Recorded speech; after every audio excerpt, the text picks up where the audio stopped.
Hi, welcome back to Leena's home foods. என் channel புதுசாக பார்க்குறீங்கன்னா சப்ஸ்கிரைப் பண்ணுங்கள்.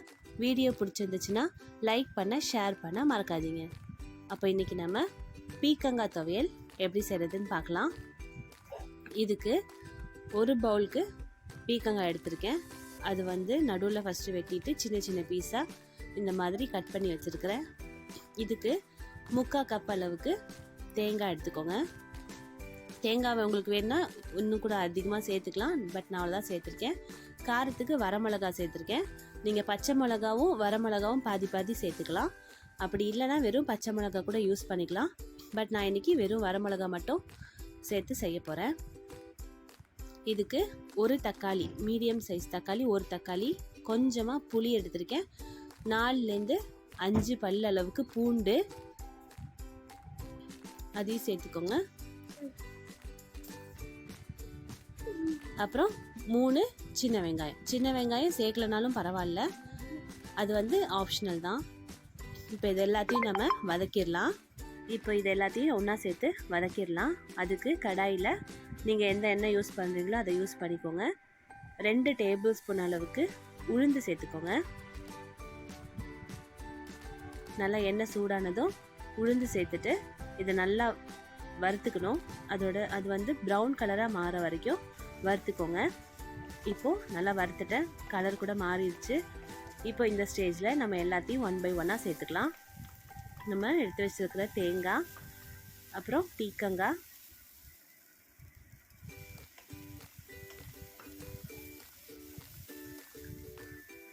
காரத்துக்கு வரமிளகா, தக்காளியை கட் பண்ணியிருக்கேன், பாக்கி பூண்டு, சின்ன வெங்காயம், புளி எல்லாத்தையும் சேர்த்துக்கிறேன். புளி அளவு கூட நீங்கள் அட்ஜஸ்ட் பண்ணிக்கலாம்.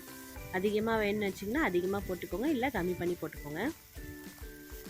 இப்போ இது எல்லாத்தையும் நல்லா வதக்கணும். இது கொஞ்சம் வதங்கினதுக்கப்புறம் இந்த ஸ்டேஜில் உப்பு சேர்த்துக்கோங்க. இப்போ இது எல்லாமே நல்லா வதக்கிக்கோங்க. இப்போ பார்த்திங்களா, இதில் தேங்காயோட கலரில் நல்லா மாறிடுச்சு. நம்ம போட்டிருக்கிற பீக்கங்காய், தக்காளி எல்லாமே நல்லா வதங்கிருச்சு. இப்போ இந்த ஸ்டேஜில் லாஸ்ட்டாக ஆஃப் பண்ண போகிற ஸ்டேஜில் ஆஃப் பண்ணுறதுக்கு முன்னாடி கொஞ்சமாக பெருங்காயம் சேர்த்துக்கோங்க. பெருங்காயம் சேர்த்துட்டு அடுப்பை சிம்மில் வச்சுட்டு அந்த சூடில் நல்லா வறுத்துட்டு இதை நம்ம ஆற வச்சிடலாம். அடுப்பை ஆஃப் பண்ணிக்கோங்க.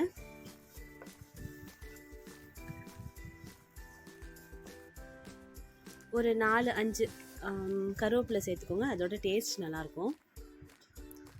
இப்போ இதை ஒரு பிளேட்டில் போட்டு நல்லா ஆற வச்சு எடுத்துகிட்டு வந்துடுறேன். அப்புறம் நம்ம அரைச்சிக்கலாம்.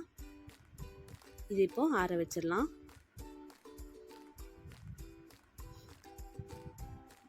இப்போது ஆறிடுச்சு. இதை மிக்ஸி ஜாரில் போட்டு ஃபஸ்ட்டு நல்லா அரைச்சி, எந்த அளவுக்கு அரைக்க முடியுமோ அந்த அளவுக்கு அரைச்சிக்கோங்க. இப்போ நான் இந்த அளவுக்கு அரைச்சிருக்கேன். இந்த ஸ்டேஜில் கொஞ்சமாக தண்ணி ஊற்றிக்கோங்க, ரொம்ப ஊற்றக்கூடாது. ஃபஸ்ட்டு கொஞ்சம் தண்ணி ஊற்றிட்டு நான் மறுபடியும் அரைச்சிருங்க. இப்போது நான் அரைச்சிட்டேன், மறுபடியும் கொஞ்சமாக தண்ணி ஊற்றுறேன். தண்ணி ஊற்றிட்டு நல்லா ஒரு கரண்டி வச்சு அதை தள்ளி தள்ளி விட்டு அரைச்சிங்கன்னா இந்த மாதிரி நல்லா அரைஞ்சிரும். இப்போ ஃபுல்லாக நான் அரைச்சிட்டேன். லாஸ்ட்டாக லைட்டாக ஒரு 4லேருந்து 5 கருவேப்பிலையும் சேர்த்துட்டு சும்மா ஒரு ஓட்டுங்க, அது கொஞ்சம் நல்லாயிருக்கும். அவ்வளோதான், பீக்கங்காய் துவையல் நல்லா சூப்பராக அரைச்சி எடுத்துகிட்டு வந்தாச்சு. இது கண்டிப்பாக நீங்களும் ட்ரை பண்ணி பாருங்கள். இது சாதத்துக்கெலாம் ரொம்ப சூப்பராக இருக்கும். அப்போ நீங்கள் கண்டிப்பாக இதை ட்ரை பண்ணி பார்த்துட்டு எப்படி இருக்குன்னு கமெண்ட் பண்ணுங்கள். பிடிச்சிருந்துச்சுன்னா உங்கள் ஃப்ரெண்ட்ஸ் எல்லாத்துக்கும் ஷேர் பண்ணுங்கள். மறக்காமல் என் சேனலுக்கு சப்ஸ்கிரைப் பண்ணிவிட்டு எனக்கு கொஞ்சம் சப்போர்ட் பண்ணுங்கள். அப்படியே மறக்காமல் பக்கத்தில் இருக்கிற பெல் ஐக்கானையும் கிளிக் பண்ணிடுங்க. அப்போ நம்ம அடுத்த வீடியோவில் பார்க்குற வரைக்கும் பாய்.